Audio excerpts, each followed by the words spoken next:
Olá, bom dia, boa tarde, boa noite e por que não de madrugada.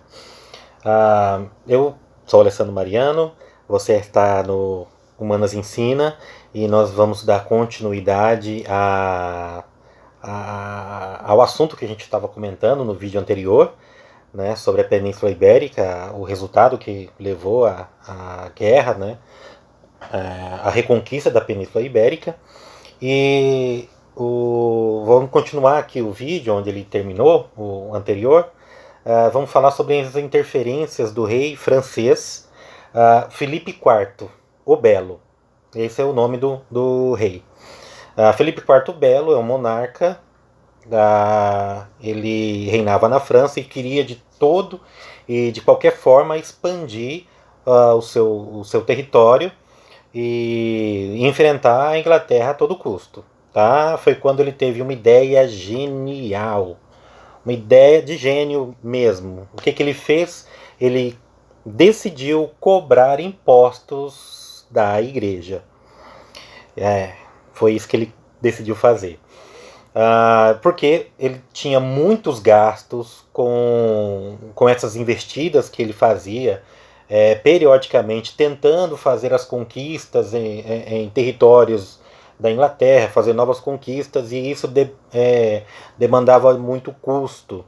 Então, como o tesouro, né, as riquezas dele estava se esgotando, ele teve essa ideia maravilhosa de cobrar imposto da igreja. E claro que ele foi muito bem recebido, claro que o Papa recebeu muito bem essa ideia, ao ponto de excomungar Felipe IV, o Belo, da Igreja Católica. Então ele foi excomungado por causa disso. Só que o que ocorre ele teve a contrapartida. Felipe IV, o Belo, que ele decidiu? Ele começou a soltar uma infinidade de fake news em relação ao Papa. E falou que o Papa ele fazia culto satânico, ele falou que o Papa ele fazia um monte de coisa.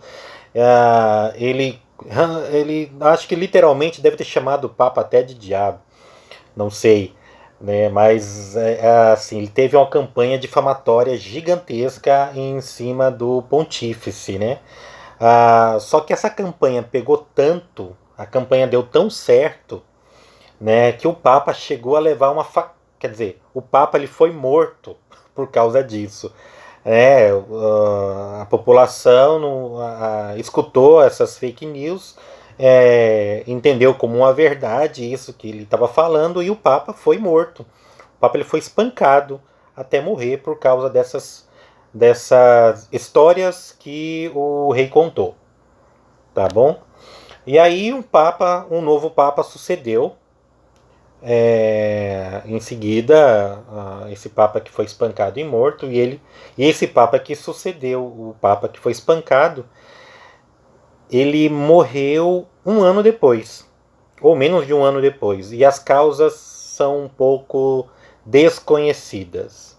Não dá para entender muito bem o que ocorreu, mas vamos pensar que, quer dizer, não vamos pensar muita coisa não, vamos só deixar as ideias na nossa mente, tá?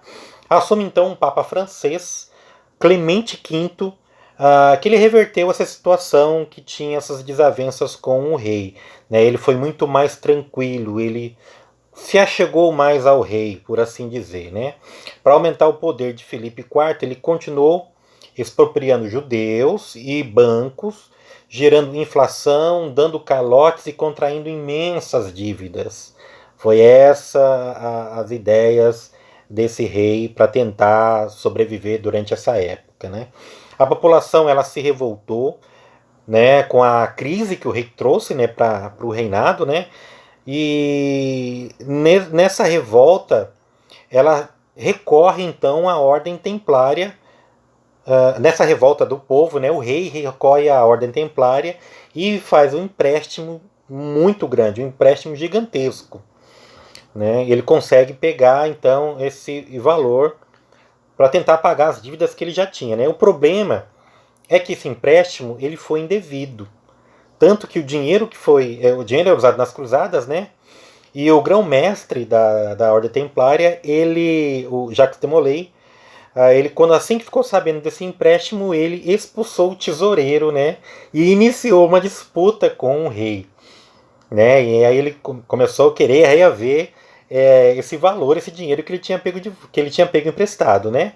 Então o Jacques de Molay, como grão-mestre da Ordem Templária, queria que o rei devolvesse o valor que ele tinha pego emprestado de qualquer jeito, porque ele sabia, ouvia que o rei não geria muito bem as suas finanças, e o risco de calote ele era imenso, ele era gigantesco, né? O calote ali com certeza pairava ali um buraco negro, né?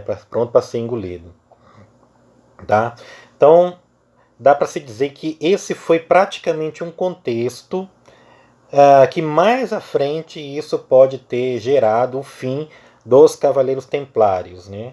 Essa questão de valores, de dinheiro que Felipe o Belo, Felipe IV o Belo, tinha pego emprestado com a Ordem Templária, que ela detinha bastante dinheiro em caixa pelas doações que as pessoas faziam à Ordem Templária, tá? Então Felipe ele usa novamente a mesma estratégia mentirosa e começa a espalhar as fake news agora contra quem? Agora contra os Cavaleiros da Ordem Templária. Então ele começa uma campanha difamatória contra os Templários e ele usa o Papa sobre o domínio do rei, né, para proibir a Ordem Templária de confiscar seus bens. Então o rei, que tinha poder sobre o Papa, faz com que o Papa possa proibir a Ordem Templária de reaver o dinheiro que ele tinha emprestado através das posses que o reinado tinha. Então ele dá um jeito de barrar essa ideia aí.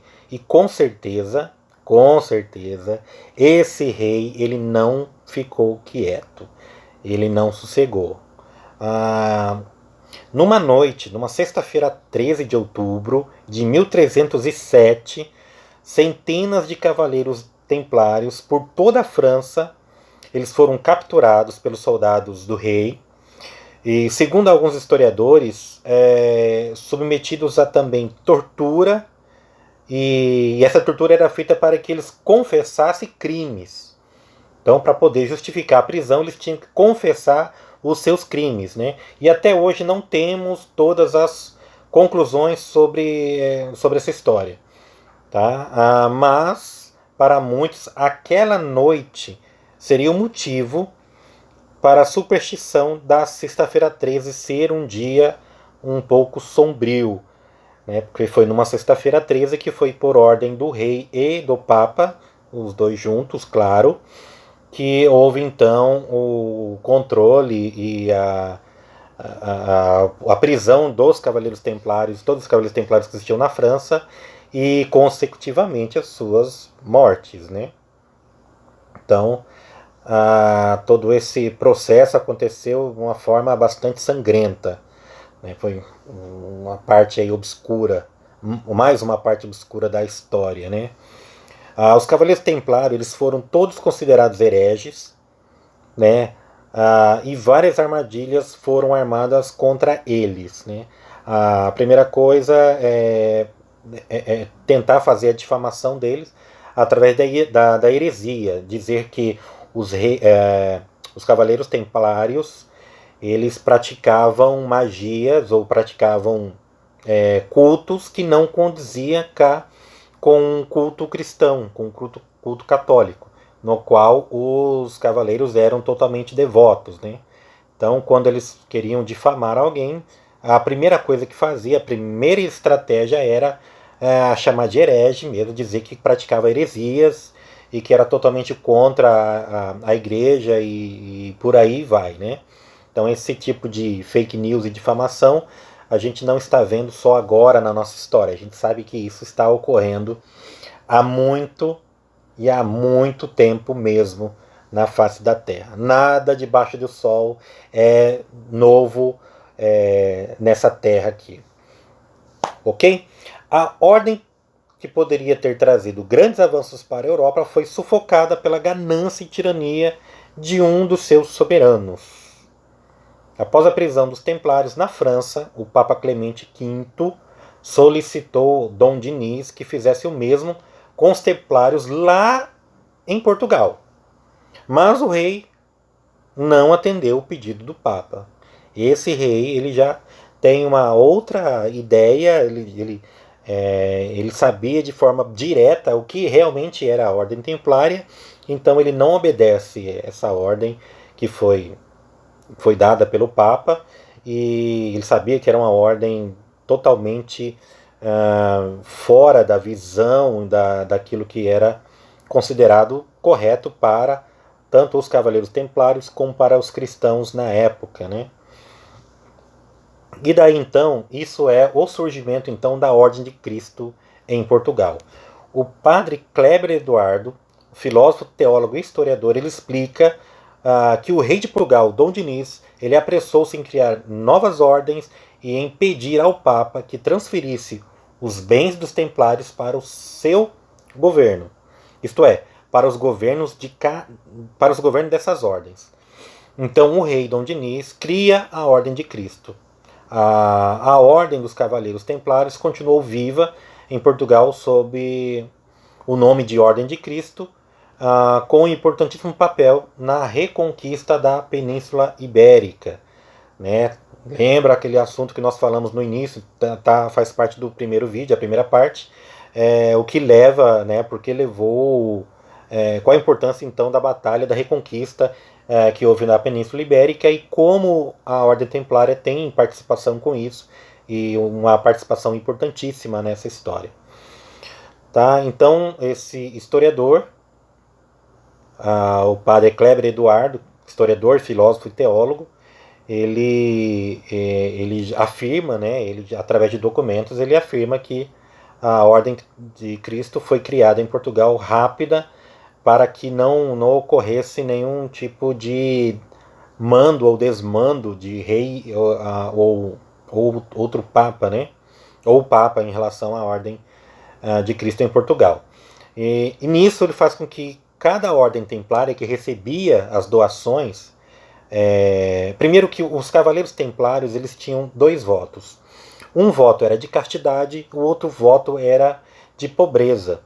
Então todas as doações que os cavaleiros recebiam ao longo das jornadas que eles faziam, eles não ficavam com as doações, eles passavam para como se fosse o escritório da Ordem Templária, né? A sede da Ordem Templária, e em cada local, cada país tinha a sua sede e a sua ordem.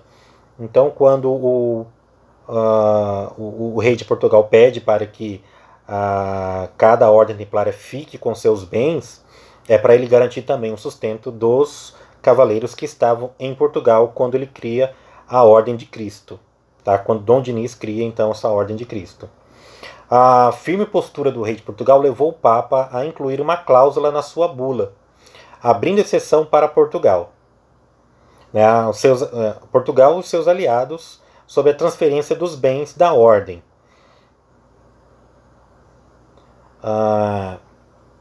Para entender o que é uma bula papal, é o documento mais importante que existe na Igreja Católica. É o documento mais importante, é feito às vezes até a punho pelo próprio Papa, e ele é selado com cera. E em cima dessa cera, que é chamado, que fica essa bula, né, é carimbado com um anel que o Papa usa. Então, esse carimbo, quando alguém vê esse carimbo na bula papal, sabe que foi o Papa que escreveu, foi o Papa que redigiu, foi o Papa quem disse palavra por palavra dali. Então isso é um documento importantíssimo para a Igreja Católica e não tem quem possa contestar. Então uma ordem do Papa pela bula papal, por uma bula papal, é como se fosse o próprio Deus falando na Terra o que era para fazer, o que pode e o que não pode fazer. Então, desobedecer a bula papal aí sim seria um crime de heresia cometido pelos cristãos ou pelos católicos da época, né? E aí entra várias disputas se o Papa estava certo ou errado, se era certo obedecer o Papa ou não, sabendo que ele estava errado. E isso aí é coisa para outro vídeo, a gente nem vai entrar nisso agora. Tá? Como que a Ordem de Cristo ajudou tanto Portugal? E aqui, Luís Felipe de Orleans e Bragança explica. Luís Felipe de Orleans e Bragança, ele é descendente direto da família real. Ele é um príncipe que mora aqui no Brasil, é deputado federal, é professor também, é historiador, ele é formado na área, então ele tem base da família e histórica para poder dizer qualquer coisa sobre tanto Portugal quanto o Brasil. Tá? Aí ele explica, e abre aspas. E é aí que se explica um monte de coisa da nossa história. Como que um país tão pequeno que era Portugal, como que esse país de repente avançou e se tornou um grande conquistador dos mares? Como que esse país de repente era o país? Era o país do qual saíam todos os maiores navegadores durante um bom período. Este corpo de elite resolvia uma necessidade vital para a consolidação e o fortalecimento do Estado português. Entrosada com as esferas políticas da coroa, alargaria os horizontes do reino, conduzindo a expansão de Portugal pelos mares. Fecha aspas. Logo que a ordem de Cristo, logo vemos que a ordem de Cristo está diretamente ligada com as grandes navegações portuguesas. Isso é fato, né? Assim que a ordem de Cristo se estabelece em Portugal, a tecnologia, o comando e as histórias que começam a embasar o motivo das grandes navegações começam a aparecer. Então Portugal ele começa a se destacar de uma forma gigantesca de qualquer outra nação que tenta ou pensou em fazer algum tipo de navegação, algum tipo de estratégia marítima ou coisa assim. Então Portugal ele está na vanguarda, ele está à frente, há anos frente de qualquer outro país em relação a isso. Tá? E logo em seguida a Ordem Templária chega em Portugal, a Ordem de Cristo é estabelecida em Portugal e já começam a trabalhar as tecnologias de navegação. E isso ocorre junto com essa ordem lá. Certo? Vamos lá então, vamos para o próximo aqui. Se alguém tivesse alguma pergunta eu poderia fazer, a gente ia comentar agora, mas como a gente não está em sala de aula, a gente está de forma virtual, bora para frente. Tá? E agora eu vou falar como a Guerra dos 100 anos afetou Portugal.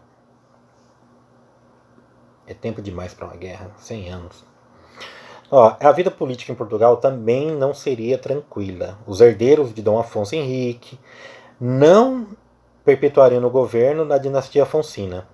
Outra grande guerra eclodia na Europa e na Inglaterra. Na Europa, entre a Inglaterra e a França, até a chamada Guerra dos 100 Anos.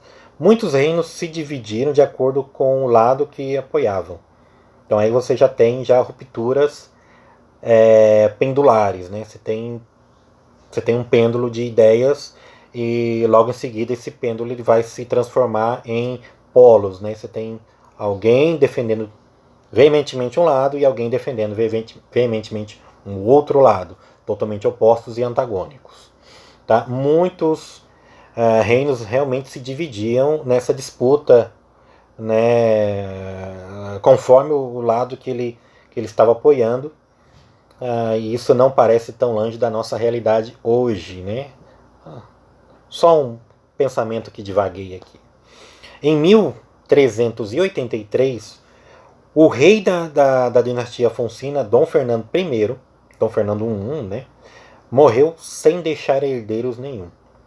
Este rei tentou invadir o reino da Castela 3 vezes durante a Guerra dos 100 Anos. Todas as vezes ele perde as investidas, sendo a última ele foi obrigado a casar com a princesa de Castela para estabelecer uma paz ali. Então ele casou para ter paz. Sim, ele casou para ter paz. Pense bem nisso. A ausência de descendentes reais lança em Portugal uma série de crises monárquicas. Uma eventual união entre os reinos poderia ser desastrosa para a economia portuguesa. Castela ainda vivia sobre a economia feudalista, enquanto os portugueses já apresentavam o desenvolvimento da burguesia, que logo colocaria a nação como mais poderosa e conhecida do mundo. O conflito só terminou com uma guerra armada quando, em 1385, Dom João, o mestre de Assis, enfrentou as tropas castelhanas na Batalha de Aljubarrota e foi proclamado novo rei de Portugal. Então, a glória de Portugal, a, a dinastia de Avis. Quase que não sai o nome. Tá? Aqui o professor Sidney Silveira nos explica que essa foi uma nova etapa na gloriosa história de Portugal, que é a etapa da dinastia de Avis, com Dom João I e seus filhos, a chamada ínclita geração. Ao longo do século XV, o que vemos é o crescente esplendor de Portugal. Foi dessa ínclita geração que nasceu o grande império dos descobrimentos. Um dos filhos de Dom João, o infante Dom Henrique, lançou Portugal nessa grande aventura de descobrimento marítimo.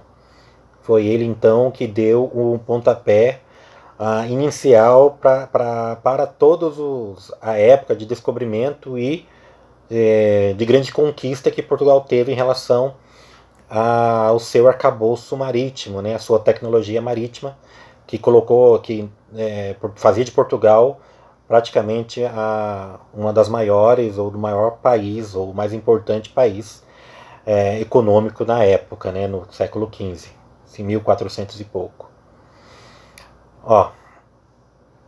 Lembre-se, todas essas etapas da história de Portugal estão relacionadas à reconquista da Península Ibérica. Ok?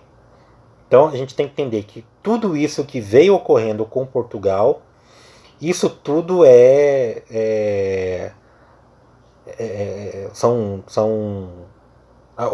isso tudo ocorre por causa de assuntos que ele estava defendendo, o que ele fez na Guerra da Reconquista, né, como tudo ocorreu.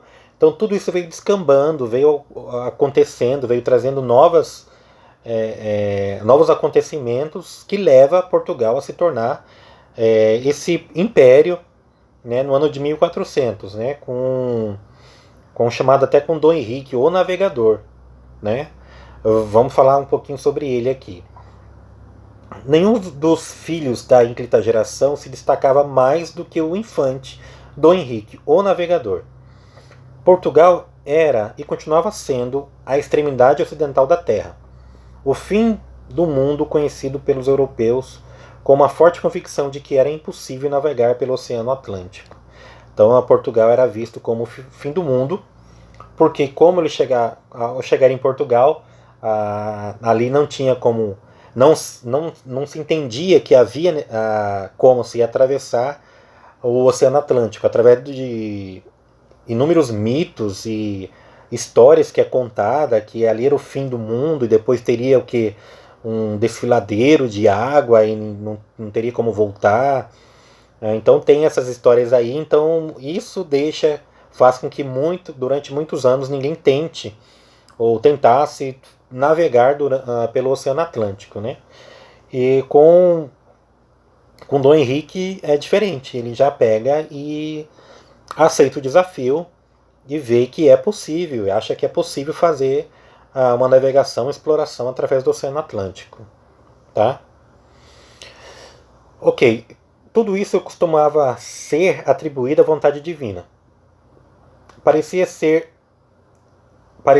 impiedade a mera audácia de se aventurar naquelas águas.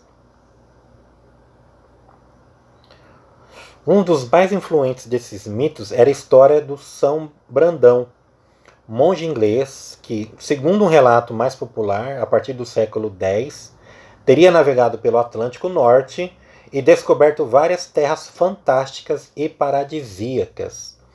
Então, no século X, tem esse mito de São Brandão, que fala que conseguiu, fez uma navegação pelo norte, pelo Atlântico Norte, e lá ali ele encontrou terras fantásticas e paradisíacas, né? Então ele está dizendo que tinha encontrado o paraíso, né? É assim que era entendido, então, quando ele fala dessas histórias, né?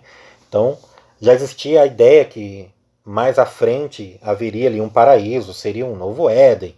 Então tem bastante coisa, né, que foi inventada e que foi falada sobre esses mitos, que não dá para dizer com veracidade o que é apoiado realmente em fatos ocorridos, o que está apoiado em boatos que foram inventados, né? Agora, com a Europa imersa no caos, a ideia de haver uma ilha em paz, além do oceano, trazia uma esperança para os povos que circulavam esses mitos. Então, aqueles que sabiam desses mitos e começavam a imaginar que poderia ter um local de paz, um local paradisíaco, né, como fosse um paraíso na Terra, e fosse longe do caos que estava sendo a Europa na época, com certeza isso enchia os olhos e a imaginação também de muita gente para poder ir. Então, ilhas lendárias apareciam em mapas da época, como uma ilha chamada Rai Brasil, que significava Terra Prometida. Então tinha uma ilha, tinha um mapa no Atlântico Norte, e esse mapa tinha várias ilhas, e uma ilha era conhecida como Rai Brasil, que significava Terra Prometida. E olha aí onde a gente começa a descambar um pouco na história, né? E isso é claro que pode ter influenciado em muito o nome do nosso país, né? Procurar a Ilha Brasil, a Antilha, o Purgatório ou Atlântida não era mais fantasioso. Não era mais fantasioso do que procurar a China, a Índia, Japão ou as Américas. Então eles começam a ver que a procura desses lugares já se distancia um pouco da fantasia e começa a colocar um pé na realidade, né? Então já era normal, comum a ideia de que e se eu conseguisse realmente encontrar uma ilha assim? E se realmente for verdade a história de São Brandão, que pode haver uma ilha paradisíaca? Aí começa então essas especulações, e essas especulações começam a criar corpo, começam a criar ideia, e começam a ser muito bem pensada, porque Portugal já fazia suas explorações marítimas há muito tempo, né, com bastante tempo já na Índia, na China. Então ele já tinha essas rotas aí que ele já fazia, e simplesmente você mudar de lado para procurar algo que pode ser um paraíso nessa terra já não era mais tão distante dessa forma, tão distante assim, tá? Pouco a pouco, proezas impressionantes estavam acontecendo. Primeiro, ultrapassando lugares nunca antes visitados, depois descobrindo pequenas ilhas. No ano de 1485, o infante Dom Henrique foi nomeado grão-mestre da Ordem de Cristo. Olha essa ordem aí. Cujos amplos recursos e o imenso privilégio acumulados seriam bem aproveitados nas ações. Então, ele transformou muito de seus cavaleiros em navegadores.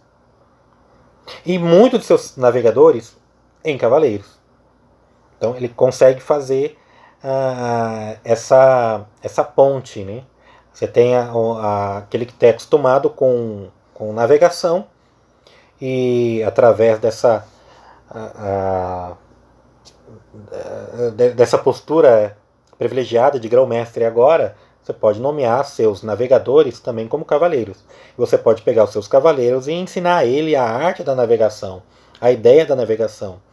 E todos eles com aquela ideia de paraíso na mente, né? Lembre-se que os cavaleiros da Ordem de Cristo, eles são veemente devotos de Cristo, né? Devotos da ideia de paraíso, da ideia de salvação, né? De Éden na Terra. Então, eles apenas estão criando corpo para uma história que eles já conheciam. Então, era muito fácil ver essa euforia na mente desses cavaleiros em poder fazer uma descoberta que estivesse relacionada com a sua fé, né? A fé de encontrar o paraíso na Terra. Ok, então nós temos essas ideias até o momento, né? Do que ocorreu dentro da Ordem Templária, para onde ela foi parar, o que ocorreu em Portugal até esse momento, o que pode acontecer, né? Vamos então falar sobre a queda de Granada. Tá.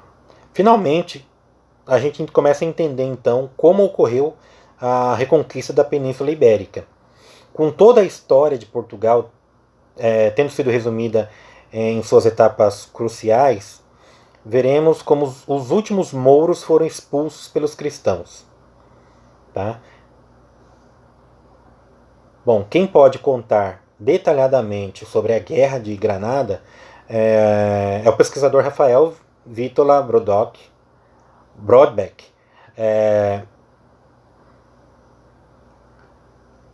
cujo ele deu uma entrevista. O Emirado de Granada tornou-se o último bastião muçulmano na Península Ibérica e caiu sob domínio de Isabel, a Católica. Isabel era uma mulher de grande formação intelectual, que pensava ser sua missão reconquistar de vez a Espanha e terminar o que seus antepassados fizeram. Né? Os muçulmanos estavam em Granada, eventualmente guerreavam contra os cristãos e tinham planos de reconquistar toda a província. Lembra-se que eles estavam na Península Ibérica, eles conquistaram imensa parte, ou praticamente toda a parte do território. Na Guerra das Astúrias, né, começa então a reconquista de território, mas não reconquistou todo. Ainda tinha muito território que estava ainda ocupado pelos invasores muçulmanos. Tá? E aí sempre existia esses embates, né, entre cristãos e muçulmanos. Os cristãos querendo retomar as terras que lhes foram tiradas e os muçulmanos querendo avançar cada vez mais dentro do território europeu. Eles estavam em contato com os turcos e com os marroquinos para acertar uma grande invasão à Espanha e recomeçar a conquista. Então, Isabel conhecia toda a história da Reconquista e tinha uma noção de estratégia. Ela sabia que se não tomasse o Emirado de Granada, logo toda a história de mais de 700 anos poderia ser perdida. Né? Nós estamos aí com mais de 700 anos, desde quando houve a primeira invasão e até agora tentando fazer a reconquista. Essa era a ideia de Isabel, conseguir terminar essa reconquista de qualquer jeito. Então, Isabel de Castela e o rei Fernando de Aragão entenderam que não poderiam atacar sozinho esses últimos muçulmanos da península. Eles lembraram que nas cruzadas o Papa deu indulgências a cristãos e a outros países que quisessem lutar. Então, conseguiram então que o Papa, o Inocêncio VII, promulgasse uma bula convocando todos os cristãos de todos os países que se reunissem para reconquistar a Península Ibérica, ganhando indulgências das mesmas formas que ganharam nas cruzadas. Tá? Indulgências é um documento da Igreja que pode lhe dar um salvo-conduto, pode lhe dar o perdão dos seus pecados. Então, era uma prática que ela foi muito combatida logo à frente, no ano de 1527.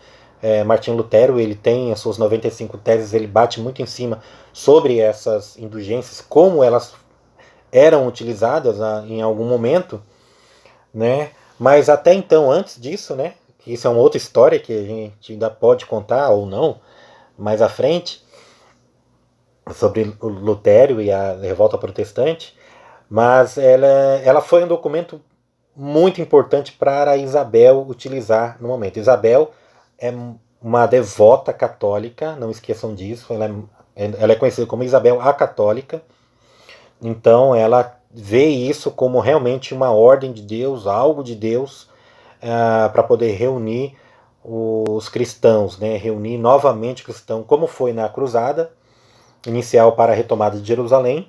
Agora ela quer reunir novamente esses cristãos prontos para a retomada de Granada. Deu um problema aqui, eu tive que parar. Vamos lá. Por causa disso, houve um acúmulo de tropas estrangeiras chegando à Espanha para ajudar os cristãos e espanhóis à reconquista da Península Ibérica. Ingleses, irlandeses, franceses e alemães se juntaram ao exército castelhano. A vitória dos reinos cristãos. Mais de 50 mil homens vindo dos exércitos do exterior passam a interagir com o exército castelhano de Fernando e Isabel. Isabel esteve pessoalmente presente nos acampamentos militares e eles partiram para as novas conquistas até chegarem aos pés da cidade de Granada. Os cristãos, naqueles 8 meses, permaneceram convictos que Granada iria cair. Os mouros também sabiam que cairiam e continuaram lutando apenas por heroísmo. Eles queriam ser fiéis ao que eles acreditavam. Então tá, finalmente Granada ela se rende. Os reis católicos, os príncipes, os nobres, os sacerdotes, os grandes capitães, né, vestiram-se de gala e se posicionaram à porta da cidade. Os tambores rufaram, os bombardeios de honra foram feitos. A cruz foi alçada na torre mais alta junto com as bandeiras de Castela e assim terminou a reconquista da Península Ibérica. Olha, desde faz horas que a gente está falando sobre ela. Então assim termina então essa reconquista. Os chefes mouros até tentaram beijar a mão de Fernão e de Isabel, reconhecendo a sua soberania, mas Fernando ele não deixou que isso ocorresse. Ele disse assim: eu sou o rei, você é rei também. Ainda que inimigo, eu não quero sua humilhação. Você tem ideia de como era o pensamento de Fernando, né? Em relação a isso. Ele, como rei, sabia que ele tinha acabado de derrotar um outro rei, e mesmo ele sendo um rei inimigo, ele não queria que ele se humilhasse ao ponto de beijar a mão do rei que o venceu. Então ele, mesmo assim, ele ainda lhe dá o direito, né, de se posicionar como rei, que perde uma batalha, mas ainda é rei. Então ele não tira esse título do derrotado, né? Ele continua com o título de rei, sem problema nenhum para ele. Ele só não queria que ele passasse pela humilhação de ter que beijar a mão do rei Fernando. Isso aconteceu tudo no dia 2 de janeiro de 1492. Era 15 horas, era 3 horas da tarde. Desde então, os sinos das igrejas de Granada tocam exatamente 3 vezes às 15 horas, até hoje, em honra a esse acontecimento da reconquista da Península Ibérica. Então, assim, houve a unificação da Espanha com os estados nacionais, logo em seguida, né, pela grande vitória. E então começa agora o capítulo das grandes navegações portuguesas. Veja a data, novamente, 2 de janeiro de 1492. Foi nesse mesmo ano o Cristóvão Colombo empreendeu a sua navegação para a descoberta da América. E foi precisamente no acampamento de Santa Fé, onde Colombo estava e viu a queda de Granada, que ele convenceu Isabel a patrocinar a navegação. Veja bem, enquanto o exército na Europa, né, os cristãos estavam reunidos para a reconquista da Península Ibérica, para a reconquista de Granada, né, Cristóvão Colombo estava no acampamento, chegou até o acampamento onde a Isabel estava, né, e, e chegando para Isabel, o que ele faz? Ele pede para que Isabel ajude numa navegação, ajude e patrocine a sua navegação de descoberta. Então é nesse momento, no mesmo dia, no mesmo ano, que Cristóvão Colombo consegue então o patrocínio para poder fazer a sua navegação, e em seguida a gente sabe que ele descobre as Américas. Então Cristóvão Colombo, a partir daí, ele começa a descobrir as Américas. Ele começa a descobrir, não, perdão. Ele descobre as Américas com o patrocínio de Isabel, a católica, né, para isso, né? E a relação das grandes navegações portuguesas com a reconquista da Península Ibérica é que as grandes navegações de Portugal e Espanha tem tudo a ver com a reconquista. Né? A partir do momento da reconquista, esse espírito que houve de como se fosse até um sinal divino, né? Todos eram muito adeptos, muito apegados à igreja, e quando teve essa grande vitória, Colombo aproveitou esse momento, esse ensejo, e já pediu para que Isabel patrocinasse a sua ida à América. E a gente pode ver que aí as grandes navegações criam-se um corpo gigante nesse momento, de grande descoberta, de grande conquista de territórios novos. E tem tudo a ver com a Guerra da Península, da reconquista da Península Ibérica. Tá tudo junto ali, né? Todos os ocorridos, todos os acontecimentos, tudo que veio ocorrendo, história por história, rei por rei, personagem por personagem, vai afunilando até o início das grandes navegações, quando Portugal começa com suas grandes navegações, que ele não começa de uma hora para outra. Não é um navegador português que acorda um dia pensando: eu vou atravessar o Atlântico, e seja o que Deus quiser, ou vou tentar fazer uma loucura aqui e tudo mais. Tem muito contexto anterior, é muito contexto histórico, para simplesmente achar que eles queriam simplesmente atravessar o oceano. Eles tinham perdido território, né? Houve uma invasão muçulmana há 700 anos atrás, do início das navegações. Teve todo um processo na Europa, brigas internas, lutas internas, guerras contra outros povos que invadiram e tudo mais, até para começar com a reconquista. Então o contexto histórico ele é muito amplo e não pode ser visto de uma coisa muito... Não é simplesmente um virar de páginas de um livro que as coisas ocorrem. Tem muito ocorrido e muito acontecimento anterior que embasa tudo isso, né? A gente está falando do processo que mais de 700 anos de luta pela posse de território.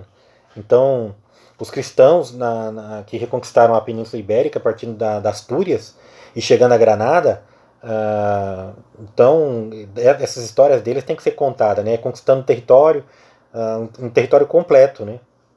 Conseguiram conquistar todo o território, reconquistar, né, completamente. Os portugueses foram formados de geração em geração na conquista e desbravamento de territórios, mas já não havia mais territórios para serem conquistados. E o que conquistar então? A resposta é simples: o mar. O mar era algo a ser conquistado. Cristóvão Colombo conseguiu que Isabel e Fernando financiassem a sua expedição. Era um objetivo antigo que já lhe havia sido negado por vários reis, inclusive o de Portugal. Então, Cristóvão Colombo, como posso dizer, como um bom brasileiro, ele não é brasileiro, mas ele não desistiu. Não desistiu nunca. Por mais que já fosse negado algumas vezes, ele foi a Isabel e pediu para que ela, então, financiassem a sua investida marítima, né? Então, em 1492, Cristóvão Colombo ele descobre o que chamou de Índias Ocidentais, o que eram ilhas das Américas Central. Tá? Essa descoberta tornava necessário dividir a zona de influência entre espanhóis e portugueses nas suas navegações. Então, a partir daí, então, desse início de descoberta por Colombo, eles assinam então o Tratado de Tordesilhas, onde fora da Europa os portugueses ficavam com o território a leste do meridiano e os espanhóis ficavam com o território a oeste do meridiano, né? Pela essa linha de Tordesilhas que cortava então um mapa conhecido da época, né? Até então, apenas uma pequena parte da área dividida pelo tratado havia sido vista pelos europeus, sendo dividida apenas no papel. Imediatamente após a primeira viagem de Colombo, vários exploradores navegaram na mesma direção. Então, Colombo ele dá o pontapé inicial e, claro que a galera vai atrás, né? Para Dom Bertrand, os portugueses já tinham noção de que havia algo do outro lado do Atlântico. Por isso, eles insistiam que a linha demarcatória do Tratado de Tordesilhas fosse 70 milhas mais a oeste, da qual, quando surge o Tratado de Tordesilhas, ele quer colocar ele 70 milhas mais à frente, porque ele sabia que existia mais coisa. Ele já tinha a ideia de ter muita coisa lá para poder ser descoberta e trabalhada, né? Então tá, a importância de Portugal e o descobrimento do Brasil. É onde a gente vai dar uma pincelada agora. Para o jornalista Percival Pugna, é inaceitável desprezar o imenso valor que este país tem por ter nascido do esforço político e técnico de um povo. Portugal era um pequeno território que foi a primeira nação organizada na Europa. Localizada em um canto da Península Ibérica, em uma determinada época da sua trajetória, dividiu o mundo em duas partes. Uma era a dele e a outra era da Espanha.